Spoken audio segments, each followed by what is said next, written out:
Oui, Margot, vous le voyez sur les images de Jérôme juste derrière. L'évacuation se met en place là, au moment où nous vous parlons. Eh bien, c'est l'évacuation des élèves parce que les élèves n'auront pas école ici à Levergy, mais à Fresnoy. Alors, c'est toute une organisation. Les bus vont venir les chercher et bien évidemment, pour les parents, c'est un moment un peu particulier aujourd'hui. On dépose les enfants, mais pas comme d'habitude, hein. Ouais, tout à fait. Déjà, l'heure pour les enfants, c'est déjà un petit peu compliqué de se lever. Et puis, bon, bah, effectivement, mais bon, en même temps, ils sont aussi à l'abri. Je veux dire, évacués du village, il y a quand même une sécurité pour eux et c'est plutôt rassurant, je dirais. Il a fallu se lever plus tôt, il a fallu préparer les enfants, leur expliquer ce qui se passait. Oui, c'est toute une organisation à revoir, surtout quand il y a les grandes sœurs. C'est un peu particulier. Mais ça s'est bien passé ce matin. Ouais. Ouais, ils ont bien compris. Ben, pour ma part, il a bien compris. Qu'est-ce qu'ils vous disent? Ils vous posent des questions sur ce qui va se passer aujourd'hui et pendant les 4 jours? Ils sont contents, ils vont au collège. Donc ils vont aller au collège de Fresnoy, c'est ça, à quelques kilomètres. Les enseignants vont les suivre. Il va y avoir cours finalement comme d'habitude, sauf que c'est pas à Levergy. C'est ça, oui, c'est ça. Et puis, bon, non, c'est vrai que moi, il a très bien compris. Et puis, il sait très bien que les obus, ça peut être dangereux, que ça peut exploser, etc. Donc, il était content parce qu'il allait passer à la télé. Bon, voilà, il a pas tout perdu. Il faut leur parler un peu d'histoire aussi, j'imagine. Voilà pourquoi on évacue ces obus, d'où ils viennent, qu'est-ce qu'ils font là. Ça, vous leur avez expliqué un petit peu? Pas vraiment, mais je pense que les maîtresses ont déjà bien fait leur rôle à ce niveau. Donc ils sont confiants, ils n'ont pas d'appréhension particulière. Donc, Et vous alors? Et vous dans l'histoire, vous allez faire quoi? Vous allez partir? Qu'est-ce qui va se passer pour vous aujourd'hui? Bon, on va aller travailler comme d'habitude. Et puis, ben, le temps où moi, je travaille l'après-midi, je vais aller chez mes parents en attendant de pouvoir aller travailler. Et vous pouvez revenir vers 16h30, c'est ça? 16h30, oui, tout à fait. Et demain on recommence. Et demain, on recommence. Et jeudi et vendredi, si tout va bien, peut-être pas, on verra. Mais demain il n'y a pas l'école par contre, donc comment vous allez faire avec les enfants? Il y a les grands-parents, il y a le mari qui sera présent, moi, à la maison. Donc, ils iront chez les grands-parents. On s'est débrouillé avec la famille. C'est ce qu'il y a de bien quand la famille est proche. Il y a toujours des solutions. Voilà. Merci beaucoup. Bonne journée à vous. Et, voilà Margot, donc ça c'est ce qui se passe ce matin. Ça va durer 4 jours puisque le village est évacué donc d'aujourd'hui jusqu'à vendredi. Pourquoi? Eh bien, on le rappelle parce qu'il y a 28 tonnes de munitions, d'obus qui ont été retrouvées au printemps dans un champ ici à Levergy. Et eh bien, pendant 4 jours, c'est une opération de déminage qui va se dérouler. Voilà pourquoi les 550 habitants du village sont évacués. Les entreprises également, les enfants, les personnes âgées vont être évacuées également en bus dans un EHPAD un peu plus loin à Bohain.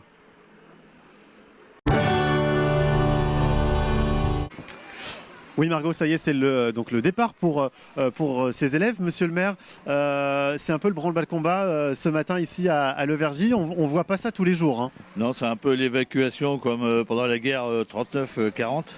Bon, donc les élèves vont partir vers le collège de Fresnoy-le-Grand où ils sont accueillis généreusement par le collège.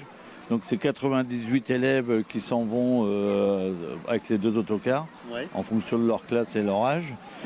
Le village va être complètement fermé pendant toute la journée. Dans une demi-heure, tous les accès du village sont condamnés. Les gendarmes sont en train de faire le tour du village pour s'assurer que tous les habitants sont bien partis.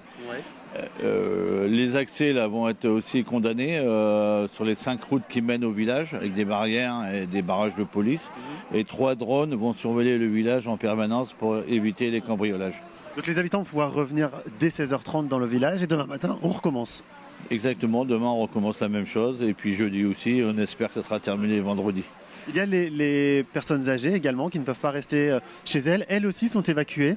Oui, tout à fait. Alors mon adjoint vient d'emmener quelques personnes du village à l'EHPAD de Bohain où ils sont accueillis généreusement par Yann Rojo, le maire de Bohain. Qu'est-ce qui va se passer concrètement sur le chantier pendant ces prochains jours? Il y a 28 tonnes d'obus à évacuer. Comment ça s'organise tout ça? Qu'est-ce qui se passe? Donc le tas a été découvert hier avec une pelle hydraulique et aujourd'hui 15 démineurs vont se relayer pour charger les obus dans des caisses en bois qui vont partir vers le camp militaire de Sissonne. On sait pourquoi ils étaient là, les obus? Est-ce qu'on a des hypothèses sur l'emplacement et pourquoi ils sont là, bien rangés dans un champ? Tout à fait, nous sommes à proximité de l'ancienne gare de Levergy et les obus étaient acheminés par voie de chemin de fer depuis l'Allemagne puisque nous sommes sur la ligne de front Hindenburg, dernière ligne de défense des Allemands en 1918. Il y a tout de même un risque, c'est pour ça qu'il y a ce périmètre de sécurité. J'imagine qu'on espère que tout va bien se passer d'ici vendredi. Forcément, il y a un risque, sinon je pense qu'il n'y aurait pas eu ces précautions qui auraient été prises. Le souci, c'est que c'est quand même 28 tonnes, que s'il y a un obus qui explose, c'est tout le tas qui explose, et c'est ça le risque potentiel. Croisons les doigts pour que ça n'arrive pas. Tout à fait. Après, je remercie quand même tout le personnel de la commune, le personnel des écoles et aussi la compréhension des habitants de Levergy. Parce que tout le monde est concerné, les 550 habitants du village, les entreprises, les élèves, voyez, ça s'organise là ce matin et ça va être ainsi demain, après-demain et ce jusqu'à vendredi, chère Margot.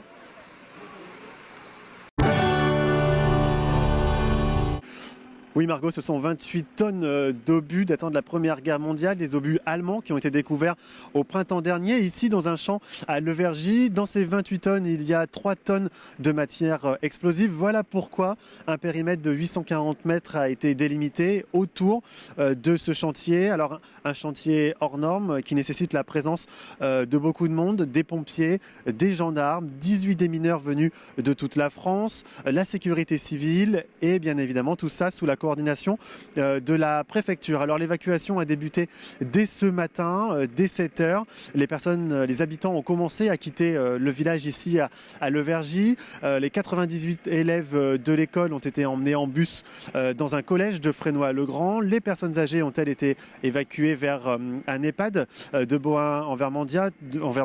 Donc tout s'est bien passé, tout s'est passé dans le calme ce matin. Le maire était présent bien évidemment à la mairie dès 7 h du matin et le chantier de déminage a pu commencer ici à Levergy. Alors là on se trouve sur le poste de commandement, c'est ici que tout se passe. Les démineurs sont en lien permanent avec les services de la préfecture, les pompiers, les gendarmes, la sécurité civile ici et ils peuvent suivre en temps réel ce qui se passe sur le chantier. Alors le chantier est stable, c'est ce que nous expliquaient les services de la préfecture il y a quelques instants. Il faut dire que les obus allemands, donc datant de la Première Guerre mondiale, ils ont donc une centaine d'années, ont été enterrés sous 2,50 m de terre. Voilà pourquoi ça ne présentait pas de risque majeur. Néanmoins, cela nécessite de prendre toutes les précautions parce qu'on le rappelle, il y a 3 tonnes de matière explosive dans ces 28 tonnes d'obus. Voilà pourquoi l'opération de déminage va prendre du temps. Il va falloir évacuer tous ces obus. Potentiellement, l'opération pourrait durer donc jusqu'à vendredi. En tout cas, dans le calendrier, elle est fixée jusqu'à vendredi. Les habitants, quant à eux, chaque soir, ils vont pouvoir revenir chez eux dès 7 h 30 et ils devront de nouveau quitter le village dès demain matin, ainsi que pour jeudi et vendredi. Interdiction totale d'être dans le village durant ces 4 jours. Les gendarmes patrouillent, 3 drones patrouillent également pour surveiller le village et ses alentours.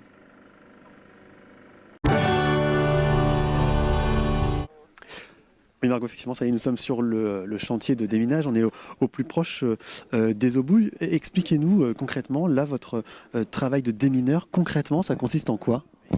Alors, sur cette opération, le but, c'est de retirer les obus de la terre, les positionner dans des palettes, comme vous voyez à côté. Donc ces palettes vont être remplies avec le nombre d'obus qui correspond. Toutes ces palettes, une fois qu'elles seront constituées, elles seront transportées sur un camion qui vient les chercher. Donc chaque camion sont stationnés à plus de 1000 mètres d'ici. Ouais. Le camion va approcher et va charger les palettes d'obus. Chaque camion emmènera 8 palettes. D'accord. Ces 8 palettes seront transportées vers le dépôt de Laon, Crépy, pour être détruites ultérieurement sur le chantier de Sissonne. D'accord. Comment on les manipule ces obus ? Il y a une manière de faire, une manière de les prendre. J'imagine qu'il y a une zone plus sensible qu'une autre sur l'engin. Oui, effectivement, sur l'engin, vous avez la partie fusée, c'est la partie conique de l'obus que l'on peut constater en bas. Donc effectivement, c'est la partie qu'on appelle une fusée et qui est aussi le détonateur de l'obus. D'accord. Voilà, donc effectivement, cette partie, c'est la plus sensible de l'obus. Donc on voit un peu ici dans la terre qu'elle commence à se dégrader, à se décomposer. Donc le démineur, lorsqu'il manipule, il évite de prendre déjà par la fusée l'obus et de choquer la partie fusée en le posant dans la palette, si vous voulez. Il faut vraiment faire attention à cette partie, c'est la plus sensible. Est-ce que la météo a une influence sur l'obus? Là, il ne fait pas très chaud, par exemple. S'il avait fait un peu plus de soleil, vous auriez pratiqué autrement? Alors, sur ce type d'obus, non, parce que si vous voulez du soleil, il aurait pu faire soleil, ça n'aurait pas joué énormément. Donc effectivement, on sort des obus d'un milieu sous terre à une certaine température, on les sort de l'extérieur. Bon, effectivement, la différence de température n'est pas assez importante pour provoquer quoi que ce soit. Mais il est arrivé, on a déjà eu l'expérience qu'un obus fonctionne rien que par la chaleur. Mais quand je dis des chaleurs, c'est des grosses chaleurs, 35 ou 40 degrés extérieurs. Un obus, c'est arrivé chez nous, on a eu un accident ou 2 accidents de détonation comme ça, un obus qui démarre sans y toucher. D'accord. Vous êtes habitué à ce genre d'opération, c'est votre métier. En quoi, aujourd'hui, c'est exceptionnel? Alors, c'est exceptionnel, c'est par la quantité de munitions découvertes. Là, vous avez 28 tonnes presque de munitions découvertes à un seul endroit. Effectivement, ça fait un chantier parce que si vous avez un obus qui détonne, il y a un accident, c'est tout le dépôt qui va détonner. Donc, c'est pour ça que nous avons pris un rayon de sécurité de 800 mètres pour pouvoir assurer la sécurité des personnes. Parce que ici, donc vous êtes à côté, vous risquez rien parce qu'on ne manipule pas. Dès que quelqu'un va manipuler, tout le monde sera parti. Donc il restera 4 démineurs sur place. Et ça, c'est la quantité maximum de démineurs qu'on accepte sur ce chantier. Et tous les autres démineurs qui assurent le transport sont garés à plus de 2000 mètres d'ici pour pouvoir assurer le transport. Voilà. Dernière question, tout à l'heure vous disiez au préfet qu'on n'était pas à l'abri de surprises, par exemple. Ça peut être des surprises de quel ordre? Alors les surprises de quel ordre? C'est-à-dire que là, vous voyez, c'est des obus de 15 cm. On voit des 10-5 aussi. Mais il peut très bien y avoir sous la terre des obus différents. On peut peut-être trouver des grenades, on peut peut-être trouver des obus à chargement chimique aussi. Ça, c'est pas impossible. Donc ça peut être la surprise. Quand on parle de surprise, c'est ça. C'est-à-dire que pour l'instant, on part sur des obus qu'on a bien identifiés. Mais sur le reste de la partie encore recouverte, il peut y avoir d'autres munitions. Merci beaucoup pour ces explications. Voilà Margot, le chantier va reprendre dans quelques minutes, bien évidemment. Pour l'instant, dans le calendrier, il est prévu jusqu'à ce vendredi.